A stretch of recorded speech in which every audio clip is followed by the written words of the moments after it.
worthy to receive glory, worthy to receive honor, worthy to receive all our praise today. Holy, holy, holy, holy, holy, holy, holy is the Lord God Almighty,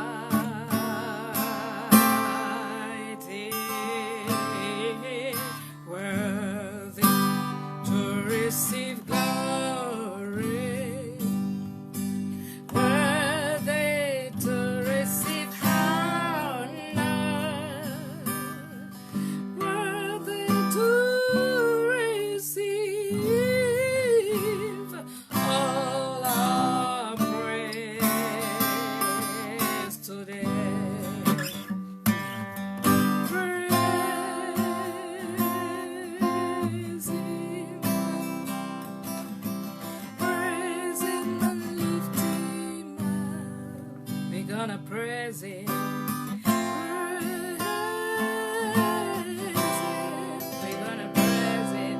Exalt His name forever.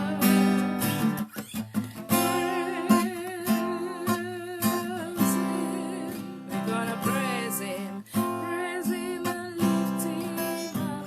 We're gonna praise Him,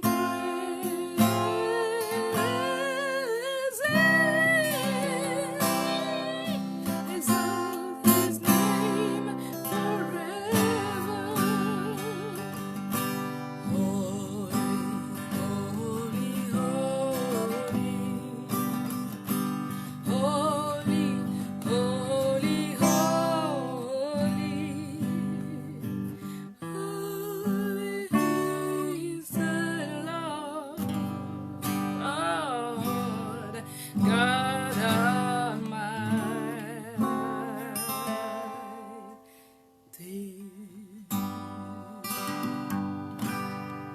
You are Alpha and Omega. We worship you, oh Lord. Bonsoir, bonsoir, chers amis. Bonsoir, bonsoir, chers étudiants, chers disciples de Jésus-Christ. Bonsoir, shalom, paix dans votre maison, sécurité, liberté. La vraie liberté ne nous vient pas du gouvernement, ni d'un chef, ni d'un dirigeant quelconque. La liberté, Christ nous l'a donnée. En l'acceptant comme Seigneur et Sauveur, Christ nous a rendus libres. Nous qui étions esclaves du péché, morts à cause de notre désobéissance. Mais Christ est venu, il nous a donné, il nous a accordé la liberté. Nous ne sommes pas de ceux qui demandent liberté à un chef quelconque et voilà, démocratie auprès d'un chef quelconque. Nous sommes libres en Christ. Et notre démocratie, c'est que Christ a dit, je mets la mort et la vie devant toi. Je mets le ténèbre, je mets la lumière. Mais moi, le Seigneur, je te conseille de choisir la lumière. Je mets la vie, je mets la mort, choisis la vie. Donc c'est ça. Le Seigneur, notre Dieu, c'est lui le vrai démocrate. La démocratie n'existe pas dans ce monde. N'existera même pas parce qu'elle n'est pas de ce monde, la démocratie. La liberté n'est pas de ce monde. L'esprit de contrôle, c'est ce qui règne dans ce monde d'aujourd'hui. Chers amis, chers camarades, chers collègues, chers disciples, chers étudiants, si tu attends que le monde nous donne la liberté aujourd'hui, après tout ce que nous voyons là, c'est bien de manifester, c'est bien de riposter, c'est bien de dire non, assez, assez, parce que le Seigneur a créé l'homme libre et non un esclave. Bien-aimé, amen, amen. Je bénis évêque Koronga. God bless you. Dans la liberté, c'est Christ qui nous l'a donné.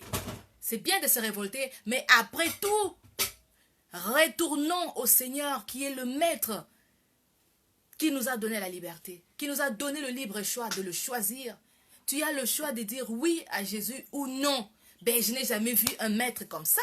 Je n'ai jamais vu personne sur la terre.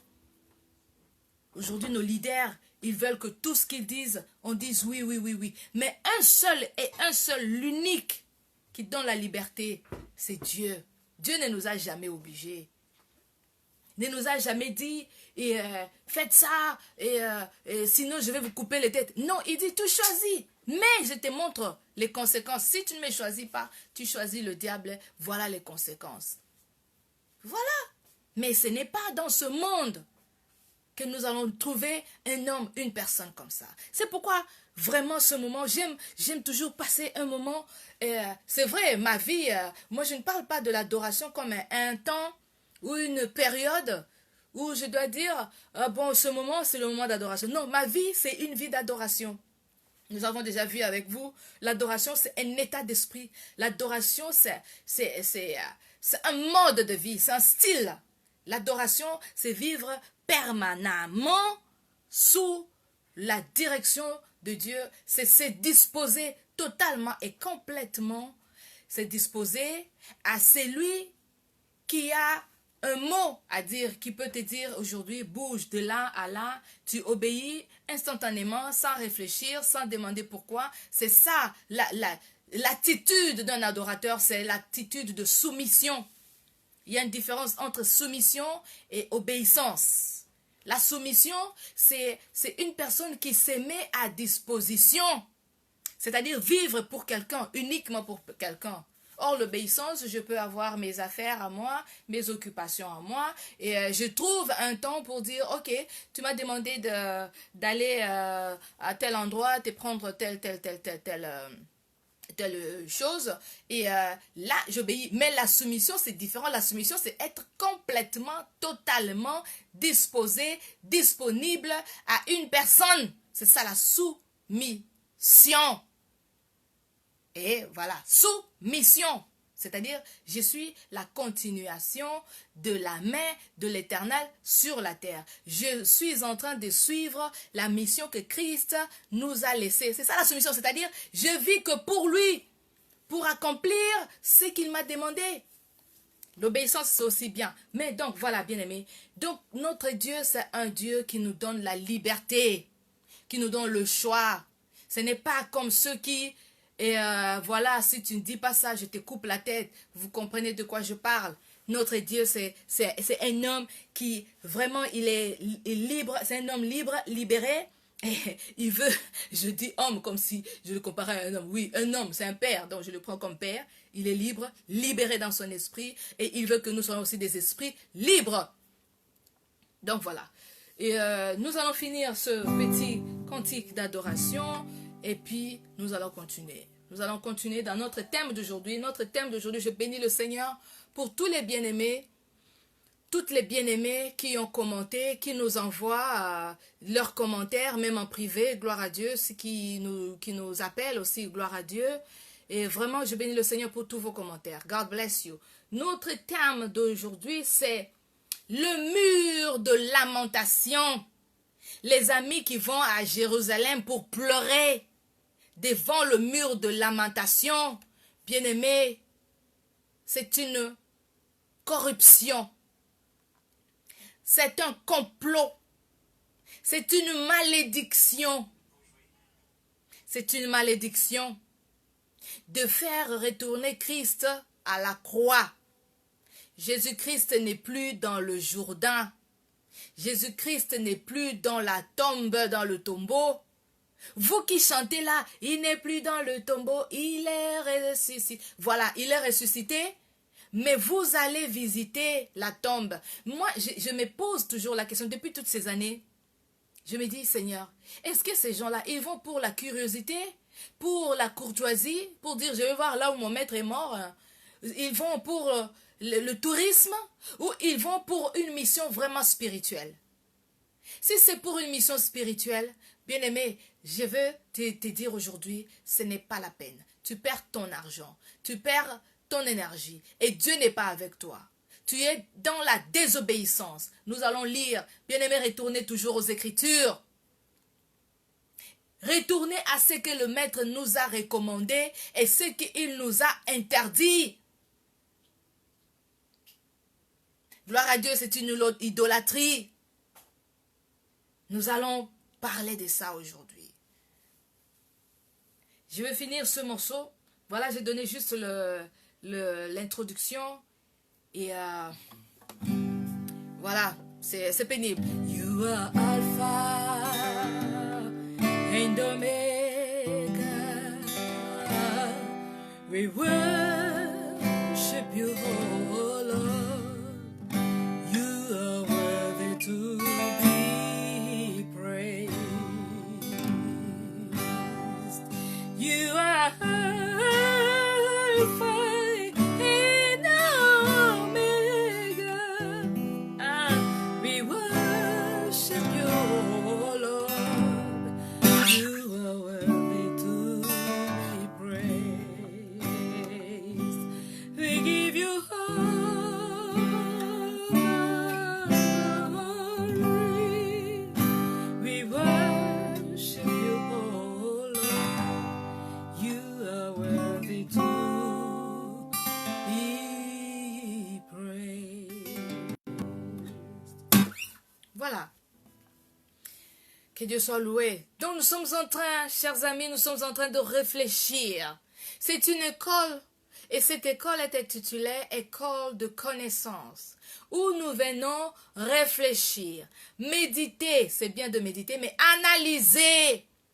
Parce qu'ici, dans cette école, le Seigneur nous a fait grâce d'aller, parfois, analyser le mot selon les textes originaux.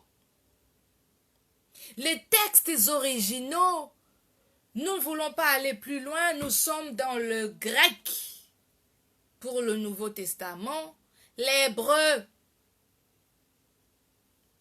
Pour rechercher ce mot ici, ça signifiait quoi à leur époque, dans leur langue originale? C'est comme les mots genre prière. Prière veut dire quoi? Nous, on nous a enseigné que prier, c'est parler avec Dieu. Mais le mot prière en soi, la prière, quand la prière est utilisée, le mot prière est utilisé dans la Bible, en français, vous comprenez que c'est parler avec Dieu. Mais dans le mot texte original, la prière veut dire un endroit de prière. C'est comparé à une synagogue ou une synagogue. Synagogue. Le mot prière, juste le mot prière. C'est comme le passage où le Seigneur parle et dit, cet esprit impur, ce genre ou ce type d'esprit, de démons, ne peuvent pas sortir, excepté par la prière et le jeûne. En français, vous comprenez que c'est la prière, genre, il faut beaucoup prier, il faut chasser les démons. Non! En grec, ce mot-là, prière, veut dire que tu deviennes un lieu de prière. Toi-même, tu deviennes un lieu de culte. C'est-à-dire un être humain qui devient une adresse. Ça rejoint le passage qui dit « Ma maison est censée être une maison de prière et non une caverne de voleurs. » Il parlait du corps. Le corps d'un enfant de Dieu, le corps d'un chrétien. Ton corps, c'est le temple. Donc la prière, le mot prière, en termes original, veut tout simplement dire un lieu de prière. Et ce n'est pas juste le fait de parler avec Dieu. Donc ce genre de... Il y a un autre type de démons qui ne sortent que lorsque toi-même tu deviens un lieu de prière. Toi-même tu deviens un lieu de prière. Non seulement un intercesseur, voilà. Non, mais toi-même tu deviens un lieu de prière. Si je veux aller plus loin, toi-même tu deviens une prière. C'est-à-dire lorsque tu te présentes devant Dieu, Dieu voit, voilà la prière se présente devant moi. Tu deviens une adresse. Voilà, il y a des termes comme ça, chers amis, il y a des termes comme ça, donc nous devons vraiment faire attention. Ne comprenez pas la Bible seulement en anglais. Comprenez la Bible selon l'esprit, à l'aide de textes originaux. Comprendre la Bible, ce n'est pas faire l'université. D'ailleurs, ceux qui ont fait l'université ne sont pas forcément plus intelligents que ceux qui ont fait moins d'études. Non.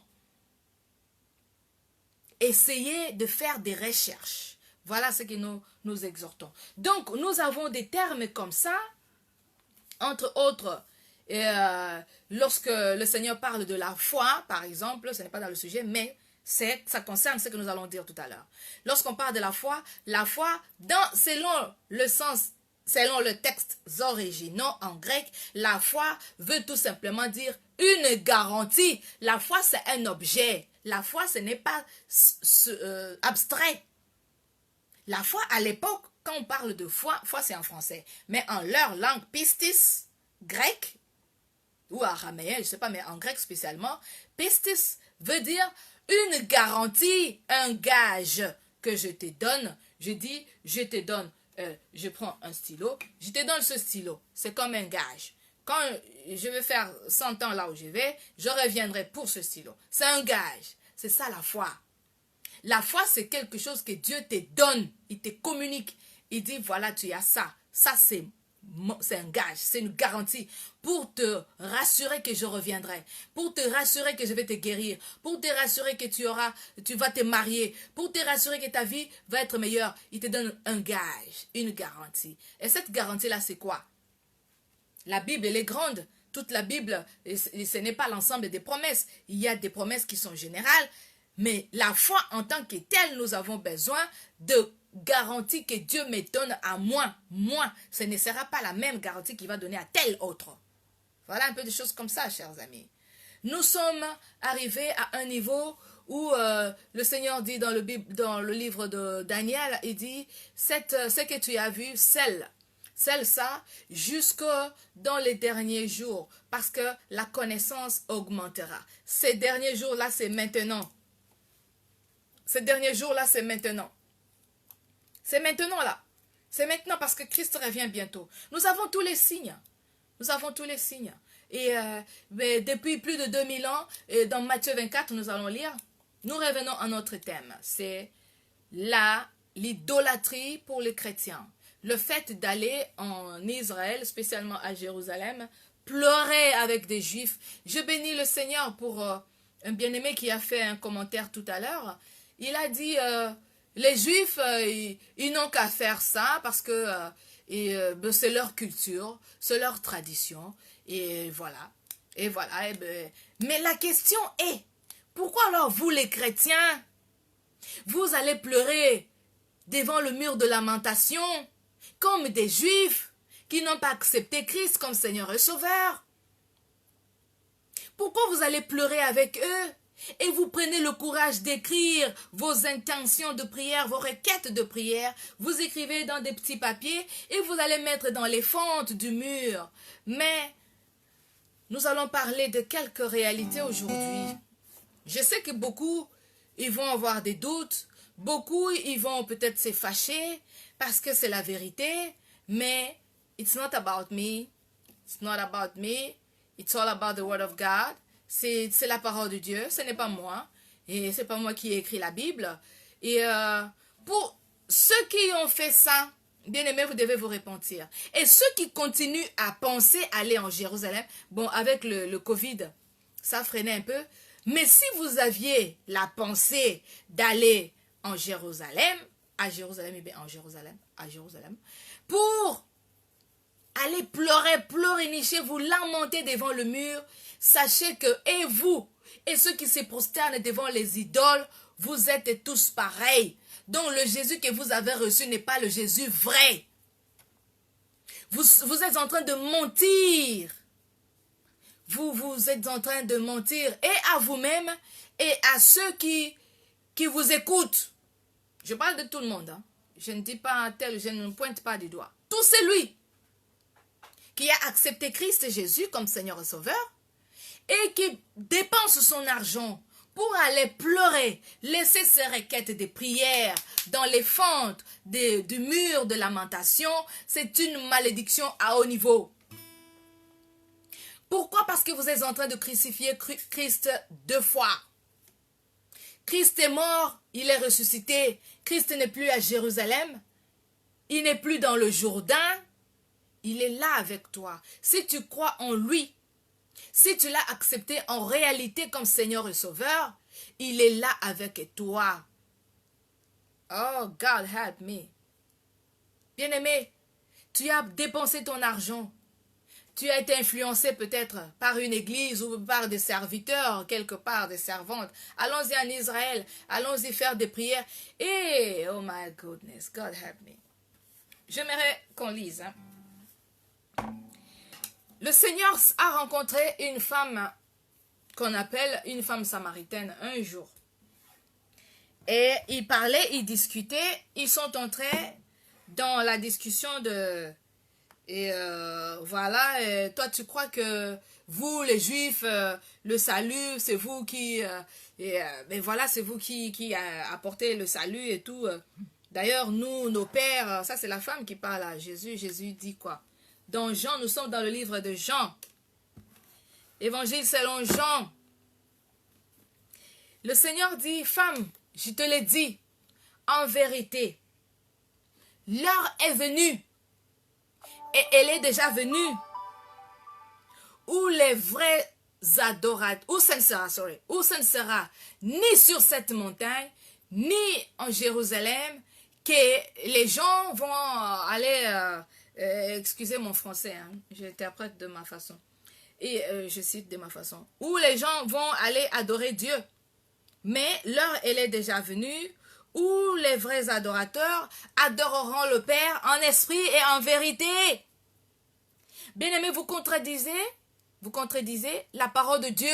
Vous vous opposez au Saint-Esprit. Attention, vous vous opposez à l'Esprit de Dieu.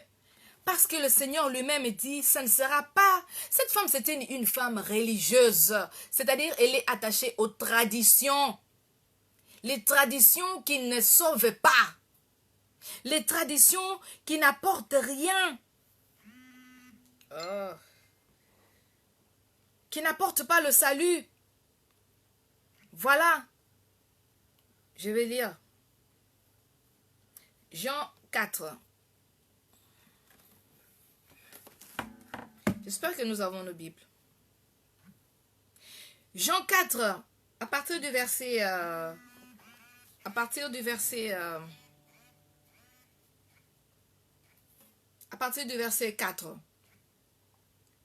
Comme il fallait qu'il passât par la Samarie, il arriva dans une ville de Samarie nommée Sichar, près du champ que Jacob avait donné à Joseph, son fils.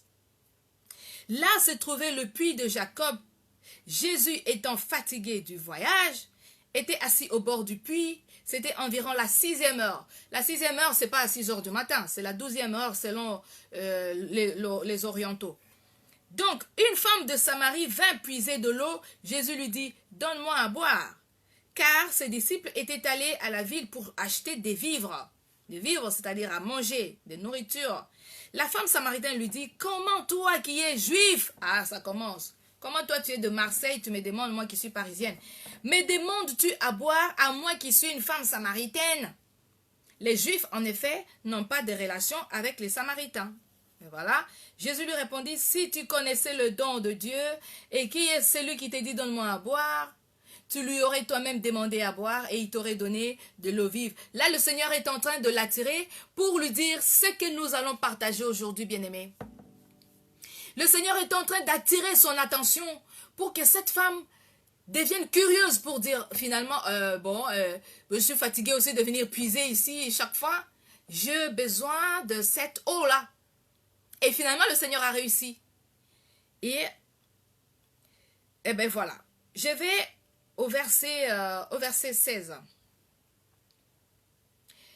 La femme lui répondit, je n'ai point de mari, tout ça vous connaissez. Et plus loin, le Seigneur lui dit, Seigneur, lui dit la femme, je vois que tu es un prophète. Nos pères, voilà, ils ont eu leur discussion, le Seigneur l'a attiré. Finalement, ils commencent à parler de leur religion, de leur tradition et consorts. Nos pères ont adoré sur cette montagne, et vous qui, vous les Juifs, vous dites que le lieu où il fallait adorer est à Jérusalem. Femme, lui dit Jésus, crois-moi, l'heure vient, voilà nous sommes là, l'heure vient où ce ne sera ni sur cette montagne, ni à Jérusalem que vous adorerez le Père. Vous adorez ce que vous ne connaissez pas. Nous adorons ce que nous connaissons, car le salut vient des Juifs, chers amis. Mettez-vous dans ce contexte-là. La discussion est basée sur quoi? La discussion est basée sur les traditions, sur les lieux de prière, les lieux de culte. Et la discussion est basée sur les conflits tribaux, si ça se dit en français, tribal. Des conflits. Conflits, c'est en masculin. Tribaux, hein, ça se dit. Bon, voilà. Or, le Seigneur, dans sa tête, ce n'était pas ça qu'il voulait donner comme message. Son message, c'est, il voit les gens sont, vous êtes trop préoccupés par des cultes, des cérémonies, des traditions. Nous sommes de telle assemblée, nous sommes de telle église, nous sommes de tel ministère, nous sommes de tel groupe de prière. Le Seigneur dit non, ce n'est pas tout ça. L'heure vient, et cette heure-là, bien-aimé, c'est maintenant où nous vous parlons là. L'heure vient où ce ne sera ni sur cette montagne. Sur quelle montagne? La montagne là où ils étaient là. Là où ils étaient là.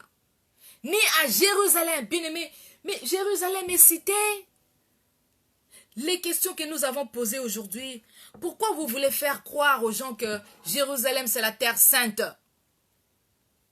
Si vous allez dans Jérusalem aujourd'hui, vous allez voir, il y a des associations des homosexuels, il y a des associations des bandits, il y a des gangsters.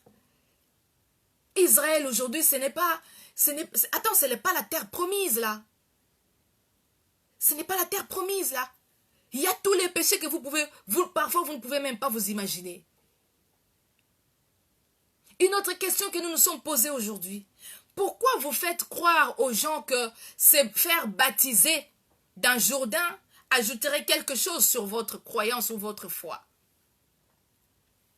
Il y a des personnes qui ont été baptisées une fois ou deux fois, je ne sais pas. Et ils sont allés se rebaptiser dans Jourdain. Attends, c'est quoi? Se faire baptiser, c'est quoi? Mourir et ressusciter avec Christ. Full stop. Alors si rentrer dans les eaux du baptême, c'est mourir et c'est lever, c'est ressusciter avec Christ. Christ est mort combien de fois? Oh, God help me. Ces gens-là, ils lisent la Bible ou pas? Et ceux qui se disent, nous sommes allés à l'école, ils sont réellement allés à l'école ou pas? Mourir avec Christ, ressusciter avec Christ, ça se fait une fois, ça ne se fait pas deux fois. À moins que tu sois baptisé au nom d'un prophète quelconque ou au nom d'une religion quelconque ou au nom d'une alliance quelconque. Mais si tu t'es fait baptiser au nom de Jésus, c'est fini, tu n'as plus besoin. Même si on te dit, voilà, Jésus là vient de passer là maintenant, va aussi te faire baptiser. Mais attends, je l'ai déjà fait une fois, ça suffit. Il est mort une fois et ressuscité une fois pour toutes. Christ est mort, il est ressuscité une fois pour toutes pour enlever tous nos péchés. Il ne mourra pas deux fois. Et toi, tu vas à Jérusalem te faire baptiser deux fois. Mais attends, tu es pire que des religieux, tu es même pire que des idolâtres. Vous savez pourquoi je dis tu es pire? Tu es pire et dangereux. Tu es un danger même. Tu es un danger, toi qui fais ça, et toi qui enseignes aux gens de se faire baptiser dans le Jourdain. Je sais de quoi je parle. On peut dire tout ce qu'on veut, mais ce n'est pas biblique. Vous avez amené beaucoup de gens en enfer, mais ce n'est pas tard. Ces gens-là peuvent encore se repentir. Et toi, tu peux te repentir. Tu peux te repentir. Tu peux te repentir parce que tu as amené beaucoup de gens en enfer, là. On n'a pas besoin de se faire baptiser parce que Jésus est rentré dans les eaux du Jourdain. Attends, je te promets. Hein. Si aujourd'hui il arrivait qu'on te dise, voilà la robe de Jésus, Voilà même le sang de Jésus là qu'on a gardé depuis plus de 2000 ans. Tu peux boire ça. Tu ne seras pas sauvé. On peut te dire, voilà la croix sur laquelle Jésus-Christ a été cloué là. Tu peux dormir et te coucher avec la croix là dans la maison. Les démons ne vont pas fuir. Bien aimé, ces choses-là, ça se passe en esprit. L'heure vient et elle est déjà venue où les vrais adorateurs adoreront le Père en esprit et en vérité. C'est quoi la vérité? C'est lui-même la vérité. Si tu es dans lui, tu es confiant, tu n'as pas peur. Mais attends, tu n'as pas peur.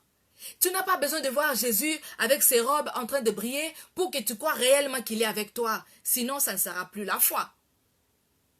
La foi, c'est accepter ce qu'il t'a dit. Il t'a dit que je suis avec toi, il est avec toi. Full stop, ça s'arrête là. Je n'ai pas besoin de preuves.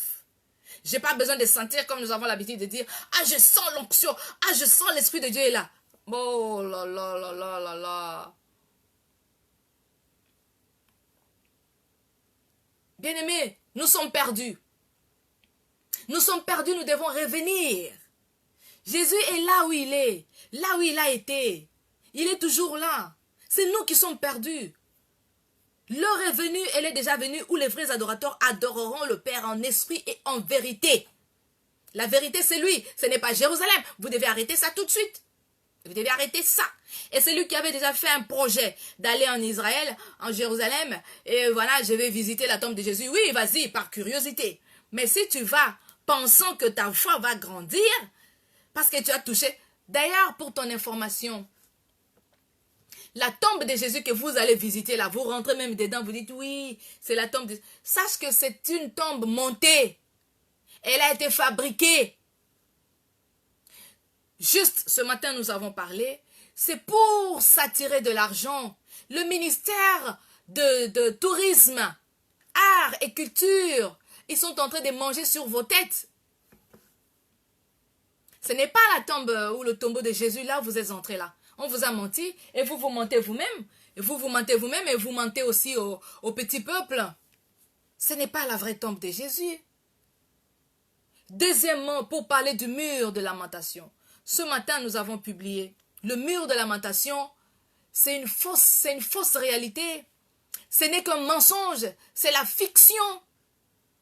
Pour te faire, ah oui, Dieu est là. Oui, parce que vous aimez des choses matérielles. It's a pity.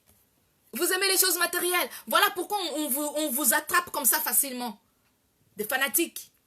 Vous aimez des choses matérielles. Jésus n'est plus là dedans. Moi, je n'ai pas besoin de voir Jésus comme ça en live pour que je croie réellement qu'il est avec moi. Non, je crois dans mon cœur, ça suffit. Je n'ai pas besoin de le toucher. Seigneur, je veux te voir. Oui, je veux te voir. Mais pas physique. Je n'ai pas besoin. S'il se fait voir physiquement, gloire à Dieu, c'est une grâce. C'est une faveur. Mais je n'ai pas besoin de faire toutes ces cérémonies. Et toi qui as le plan d'y aller, je te dis arrête ça tout de suite. Je ne négocie pas avec quelqu'un. Je te parle de la part de Dieu. Que le Seigneur, il s'étonne. Même le diable, il se moque de vous. Ils disent, oh là là, les chrétiens, vous êtes où là? Laissez les Juifs faire leurs trucs, leurs traditions, laissez-les. Ils ont refusé Jésus. Ils attendent leur Messie, Messiah. Et au mois de janvier, février. Les Juifs ont fait une prière mondiale. Vous n'avez pas suivi peut-être?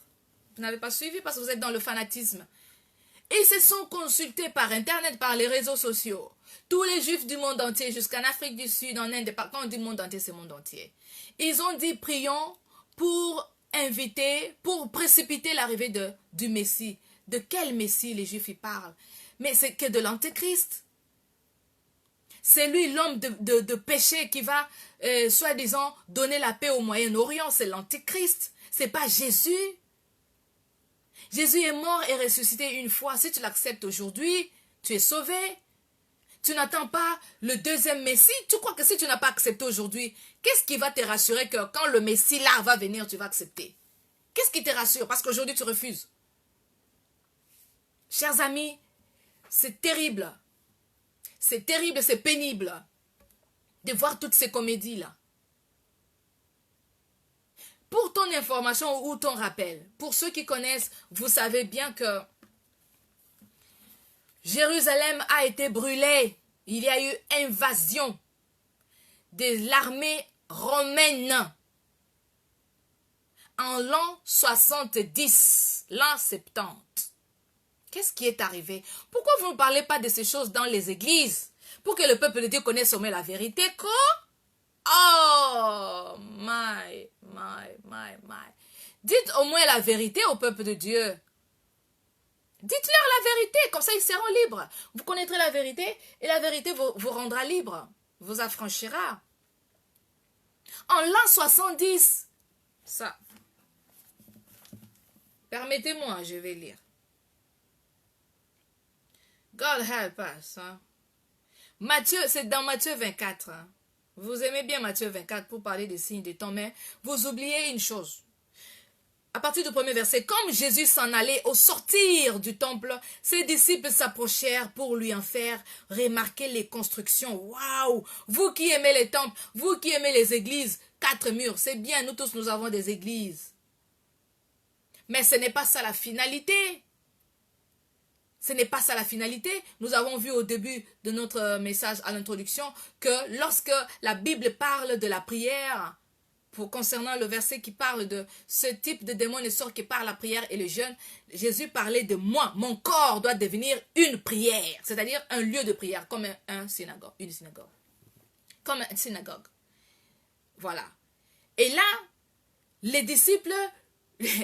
Oh, je sais, je comprends. Je peux m'imaginer combien le Seigneur avait la colère quand les gens lui montraient. Regarde la construction, comme vous aimez bien les choses qui brillent là. C'est comme ça qu'on vous attrape, c'est comme ça qu'on vous prend en captivité, chers enfants de Dieu, please.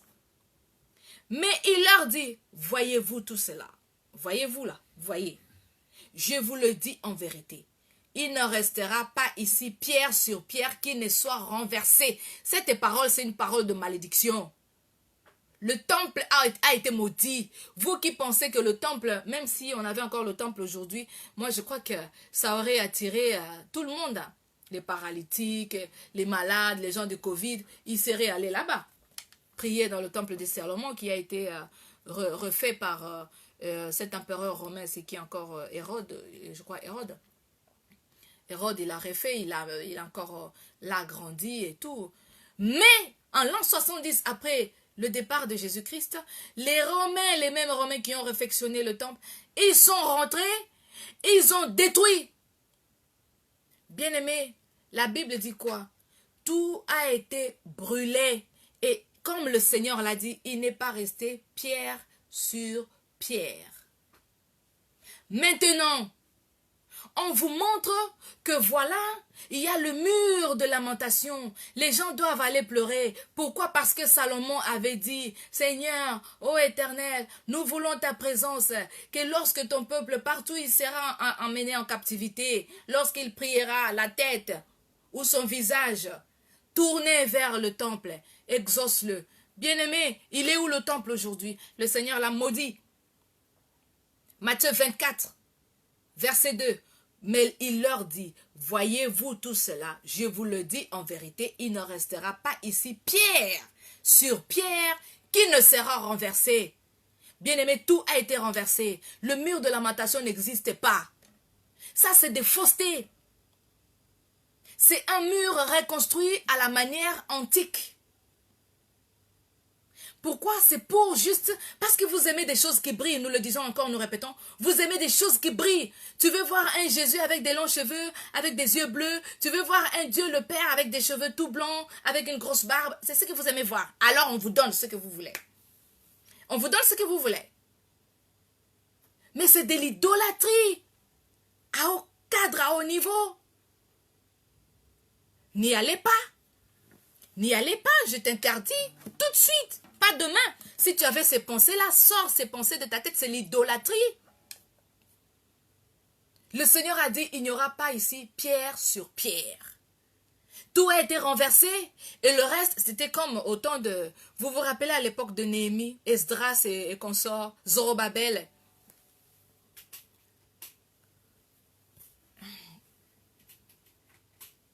Voilà. La lumière me dérange derrière. Vous vous rappelez de l'époque des Zorobabel et tout? Mais pareil. Jérusalem a été mise au feu. Pareil avec le temple ici dont Jésus-Christ parle. Il n'y aura pas ici pierre sur pierre qui ne soit renversée. Et les Romains, ils ont tout renversé. Le reste, ils ont mis du feu. C'est pourquoi aujourd'hui, il n'y a pas de temple en Israël. C'était une punition, c'est une malédiction. Vous croyez que Dieu, si Dieu prenait vraiment plaisir, comme on leur dit, comme on nous dit là, et les disciples s'approchèrent pour lui en faire remarquer les constructions, si Dieu prenait plaisir de ces constructions-là, est-ce qu'il allait permettre que pareille chose arrive? Non.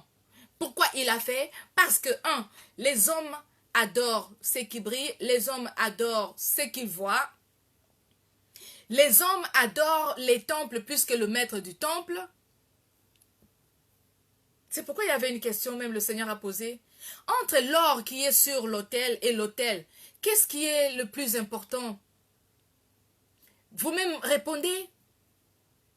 Entre le temple et le maître du temple, qui est le plus important? Bien-aimés, les hommes aiment des cultes. Quand je parle des hommes, c'est des humains, des chrétiens. Mais toutes les autres traditions, les autres religions, voilà. Je les appelle des traditions. Parce que ce sont des choses faites par des hommes. Mais Christ nous a laissé l'église en esprit. C'est vrai, il faut se rassembler avec des frères. Mais l'église, c'est toi. Nous avons vu au début, l'église, c'est d'abord toi. L'église, je ne dis pas l'église, c'est le cœur de la place. Non, je ne sais pas ce qui se passe dans le cœur. L'église, c'est, j'allais dire, la prière, c'est toi. You are a prayer. You are a prayer. Tu es une prière. Tu es une adresse de prière. Et la prière, c'est quoi? Nous avons vu tout ça au début. Donc, bien aimé, le Seigneur Jésus dit, il ne sera pas ici pierre sur pierre. Qu'est-ce que j'allais ajouter encore pour aller finir? Et je vais aller un peu, nous allons un peu continuer un tout petit peu jusqu'au verset 8. Car, voilà, Jésus leur répondit, prenez garde que personne ne vous séduise, car plusieurs viendront sous mon nom disant, c'est moi qui suis le Christ, et ils séduiront beaucoup de gens. Bien aimé, quand on parle de Christ, ce n'est pas de Jésus-Christ. Un Christ, c'est un Messie, c'est un envoyé. Un prédicateur, un enseignant, un pasteur ou une prophète, un prophète, il peut se dire, je suis envoyé par Dieu pour vous annoncer l'évangile. C'est aussi un Christ, c'est un Messie, c'est un sauveur entre guillemets. C'est quelqu'un qui vient nous montrer le chemin, qui nous parle de la part de Dieu. C'est ça un Christ, un Messie en d'autres termes. Un petit sauveur en d'autres termes. Donc, si quelqu'un vient et te dit, bon voilà, et nous allons nous faire baptiser dans le Jourdain parce que le Seigneur Jésus lui-même s'est fait baptiser là-bas. Jean-Baptiste a baptisé là. Allons-y. Et toi aussi, tu prends ton billet, tu prends ton argent, tu prends tes enfants, ta femme ou ton mari, je ne sais pas qui, les gens de ton église, vous y allez. Vous êtes pire que des idolâtres. Parce que même si on t'a donné la robe de Jésus à porter aujourd'hui, tu ne feras pas des miracles qu'il a fait. Si tu es malade, on te dit voilà la robe de Jésus, prends ça et porte. Tu n'en seras pas guéri. Parce que Dieu n'agit pas avec des choses matérielles. Il agit d'abord par ta croyance, ton acceptance. Il voit le sérieux que tu as, alors il agit. Voilà. Parce que Jean-Baptiste est passé par là. Nous tous, allons-y. Moi, j'ai pleuré quand j'ai vu des grandes personnalités. Quand je dis des grandes personnalités, c'est des noms. Hein? Je ne sais pas devant Dieu qui est grand, qui est petit. Mais des grandes personnalités dans notre église allaient se faire rebaptiser. Pour la deuxième fois, j'ai pleuré. J'ai dit non. Le peuple, ici, il a un problème. Soit ils savent ce qu'ils font, ils veulent amener les innocents en déroute, soit ils sont pires que le diable. Ou soit il y a something is wrong. Non, je n'ai jamais compris ça. Les gens qui vont acheter de l'huile d'onction, l'eau, comment on dit, l'eau bénie. Mais attends, quelle différence avec vous et les autres là? Il n'y a pas de différence. Vraiment, je regrette. Je regrette, et c'est pas moi qui regrette, mais Dieu regrette pour vous. Alors, nous allons continuer. Vous entendrez parler des guerres et des bruits de guerre. Donc, nous avons parlé des messies, là, des envoyés, des Christ, qui se diront, moi, je suis envoyé, je suis envoyé. Et ils se diront beaucoup. Voilà pourquoi, chaque fois quand on vient, un prophète qui vient, il te demande de l'argent, donne 2500 € pour ta maladie, pour ton problème de papier, pour, je sais pas pour qui est ta femme, mais je sais pas si c'est quoi là, vous-même, vous savez. Les gens vont vite pour répondre. Pourquoi? Parce que les gens, ils aiment des choses qui brillent, ils aiment des choses qui attirent, ils aiment des choses matérielles. Quand on te dit, voilà, celui-là, c'est un prophète de Dieu, tu vas seulement toucher sa robe et tu seras guéri. Je crois au miracle. Je crois au miracle, mais je suis contre l'idolâtrie. Et même Dieu est contre l'idolâtrie. Mais non, même Dieu. D'abord Dieu. Je crois au miracle. J'en ai expérimenté aussi. Tu viens dans la maison d'une personne, la personne était malade, juste le fait de te voir, la personne est guérie. Ça peut se faire. Mais je suis contre l'idolâtrie.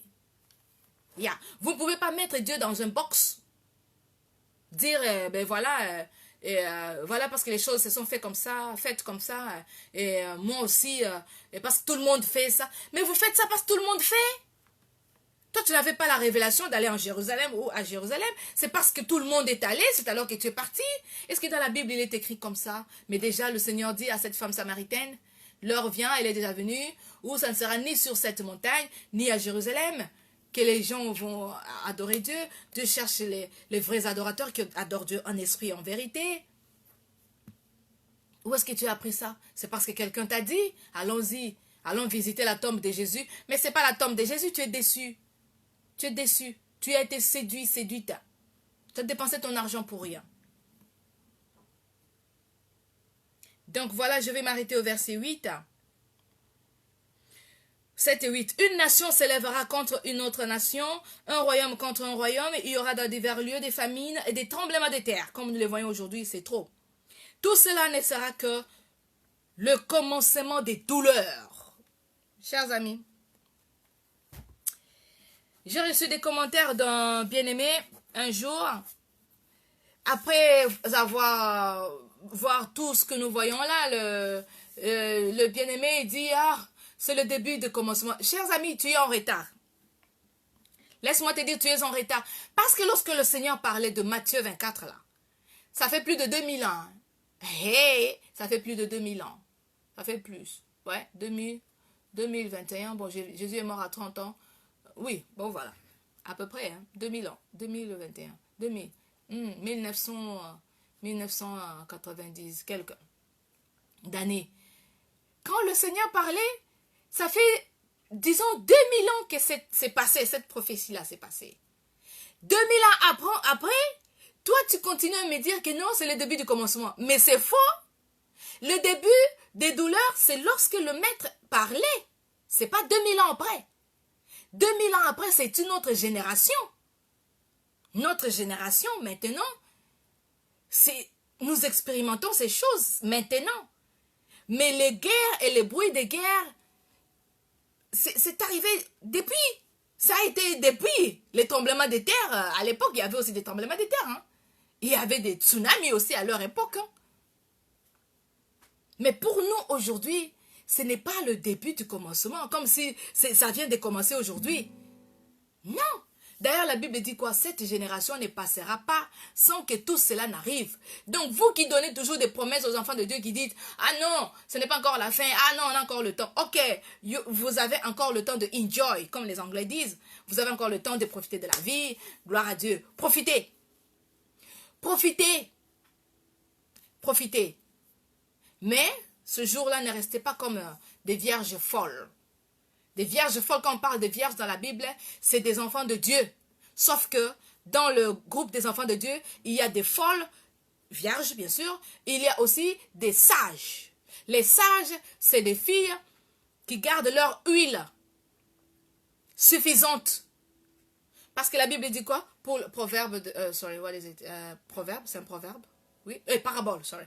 Parabole de vierges folles et de vierges sages, c'est que toutes elles étaient vierges, toutes avaient des lampes, toutes elles étaient assoupies, elles dormaient, toutes elles attendaient le Seigneur. 4 éléments. Donc les folles n'étaient pas vraiment folles, hein, qu'elles faisaient les ambiances ou quoi là. Non. Elles étaient tout simplement imprudentes. Elles n'ont pas pris assez d'huile avec elles. C'est ça la différence. C'est ça leur folie. Donc c'est le genre de chrétiens qui, ils ont leur, comment, ils sont chrétiens de nom, mais ils ne savent pas lire les signes des temps.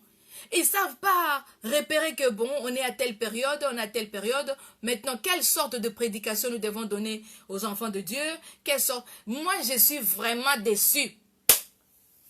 Vraiment, je suis déçue de voir qu'à cette période où Corona bat son plein, où les gens font des manifestations dehors là, où les gens meurent à Goma, les gens meurent en Afghanistan, les gens meurent partout, à Tsunami, les Haïders aujourd'hui, en Haïti, les gens meurent tous les jours, partout, vous voyez tout ce qui se passe. Il y a encore des hommes avec des prédications du genre, ouais, tu vas voir tes ennemis, tes adversaires sous tes pieds. Bien-aimé, s'il te plaît, wake up, wake up. Réveille-toi, tu dors là, tu dors. C'est pas le message du moment. Le message du moment, c'est pas dire comme Élisée, oui, un fils nous est né, un garçon, un mâle nous est donné, et voilà, on l'appellera. Non, toi tu es encore dans on l'appellera. Nous l'avons déjà appelé. Emmanuel, fils du Dieu vivant, Jésus. Jésus est déjà venu. Donc Jésus est déjà venu, toi tu nous promets que Jésus viendra. Tu vois quel retard? Retard de 5000 ans. Retard de 5000 ans parce que tu n'es pas dans le topic du jour. Tu n'es pas. Bien-aimé, wake up, come back, come back. Arrêtez de nous mentir là. Parce que nous avons tellement entendu, voilà, tes ennemis seront tous sous tes pieds. C'est bien bon. Mais là, j'ai des frères, j'ai des sœurs dans mon église. Il y a un frère qui est attrapé du corona, qui est mort, qui est décédé. Bien-aimé, le message du moment. Dites-nous qu'est-ce que Dieu veut faire. Arrêtez de nous mentir, oh. Arrêtez de nous mentir. Arrêtez de vous mentir aussi. C'est quand même impressionnant. Dis-moi maintenant que l'ambassade des États-Unis dans plusieurs pays ne donne plus de visa. La France aussi. Il y a beaucoup d'autres pays qui ne donnent plus de visa. Maintenant, dites-moi les prédications du genre, oui, Dieu va te bénir, tu vas aller en Europe. Dis-moi, tu vas prêcher ça maintenant, tu continues à prêcher ça maintenant. Et tu peux revoir ta Bible un peu, please. Essaye de revoir un peu ta Bible parce que là c'est trop. It's too much. C'est du mensonge à haut niveau, à haut cadre. Le message du moment, donnez-nous le message du moment. La Bible dit, un bon berger, c'est celui qui donne la nourriture aux brebis au bon moment. Et de la bonne nourriture qui va avec la volonté de Dieu. Qu'est-ce que Dieu veut faire en ce moment-là? Maintenant que nous avons tsunami partout. Nous avons, voilà, des tsunamis, des tsunamis, je veux dire, des tempêtes, des inondations, des volcans, tout ce que vous voyez, tremblements de terre et tout. Tu vas continuer à dire, oui, tu vas aller aux États-Unis, c'est bien bon, mais ce n'est pas le message du moment. Les États-Unis ne donnent plus les visas. Maintenant, tu changes de prédication alors. You see? Maintenant, tu es obligé de changer, mais arrête de mentir aux gens. Juste parce que, oui, c'est un dimanche, je dois dire quelque chose. Mais attends, si tu n'as pas quelque chose, demande au Seigneur, qu'est-ce que tu dois dire? Tes ennemis tous sous tes pieds. Si moi je suis malade, est-ce que je vois encore mon ennemi? L'ennemi en ce moment-là, c'est la maladie. Je ne vois même pas mon... Où sont les prédications des oncles, des sorciers? Ta maman est sorcière, ton oncle est sorcier, parce que tu ne lui as pas donné un pagne quand tu étais marié. Où sont toutes ces prédications-là? En ce moment où les gens meurent de corona, des variants, de ceci, de cela, est-ce qu'on a encore besoin de ces messages? Tu vois, c'est caduc. C'est caduc. Rentrez dans la volonté de Dieu, donnez le message du moment, que les gens arrêtent les traditions et les pratiques magiques de la Kabbale. Et ils utilisent le nom de Dieu derrière la magie pour dire non, c'est juste une prière juive et ben voilà, ça rend les gens prospères. L'huile d'onction à 250 €, ça va te donner le travail ou les papiers ou quoi. Le Seigneur revient bientôt, même s'il revient dans 10 ans, il n'y a pas de problème. Il revient, sois prêt tous les jours. Et voilà notre message d'aujourd'hui. Notre message d'aujourd'hui, le thème c'était l'idolâtrie pour les chrétiens, le fait d'aller en Jérusalem pour prier et mettre les petits papiers là, Jésus n'est plus à Jérusalem. Jésus est partout. Si tu l'invoques là où tu es, même sous ta douche, il t'écoute. Il t'écoute. Voilà, bien-aimés, nous sommes à la fin. Et gloire à Dieu pour cette personne qui a pris la décision de ne plus aller faire passer juste son temps pour rien, aller à Jérusalem, se faire baptiser dans le Jourdain, parce que Jésus est passé par le Jourdain. Et ce n'est plus la peine. Jésus est là où tu es. Et ben voilà, tu l'invoques là où tu es. Il va t'écouter. Arrêtez de mentir au peuple de Dieu. Cherchez le message qui est en fonction du temps et que le Seigneur veut que tu donnes. C'est ça qui va guérir les cœurs des gens. Voilà. C'est ça qui va guérir. Ne soyez pas dans le fanatisme, ne soyez pas dans les... parce que tout le monde fait, moi aussi je fais. Non, ce n'est pas la peine. Invoque le Seigneur là où tu es et ben voilà, il va t'écouter. Gloire à Dieu. Nous sommes à la fin. Donc, les passages d'aujourd'hui, c'était Jean 4, verset 23, Matthieu 24, verset 1 à 8, Matthieu 24, verset 1 à 8, qui dit, le Seigneur a maudit ce temple-là, ce fameux temple-là, parce que les gens disaient, les pierres étaient bien et tout, et tout, et tout. Le Seigneur a dit, il n'y aura pas pierre sur pierre, donc tout sera écrasé. Effectivement, c'est arrivé. Ça, c'est pour dire que vous qui allez au mur de lamentation, vous allez voir juste un mur qui a été monté par les Juifs eux-mêmes pour s'attirer de l'argent, le ministère de tourisme, art et culture. Donc voilà. Vous allez seulement les enrichir. Et dans Jacques 4, verset 23, c'est pour dire le mur de lamentation, là, encore une fois, vous qui aimez aller, Jésus a déjà dit, ce n'est pas sur la montagne là-bas, ce n'est même pas à Jérusalem, Dieu n'est pas là-bas. Dieu est là où tu es, tu l'invoques, il répond. Il répond. Et tu peux te faire baptiser. J'ai vu des militaires se faire baptiser dans un cercueil. Parce qu'il n'y avait pas d'eau à côté. Il n'a pas été dit, il faut aller seulement dans le Jourdain pour faire votre baptême. Il n'a pas été dit, ben voilà, il faut porter une longue croix, un pasteur pour le faire. Non plus. C'était entre eux, les militaires. Bien aimés. Maintenant, vous allez me dire qu'un militaire qui s'est fait baptiser dans un cercueil, il va pas aller au ciel. Ben, j'allais dire des choses pas bien, mais... Et j'allais dire, c'est fou. Non, oui, c'est quand même fou. C'est quand même fou parce que vous avez tordu le sens de la parole de Dieu. C'est fou. Je ne dis pas que les gens sont fous, mais c'est fou, c'est décevant. Voilà, c'est décevant. Et ce n'est pas important d'aller se faire baptiser et vous les convaincre, les membres de vos églises, qu'ils aillent se rebaptiser. Mais c'est moquer de Dieu.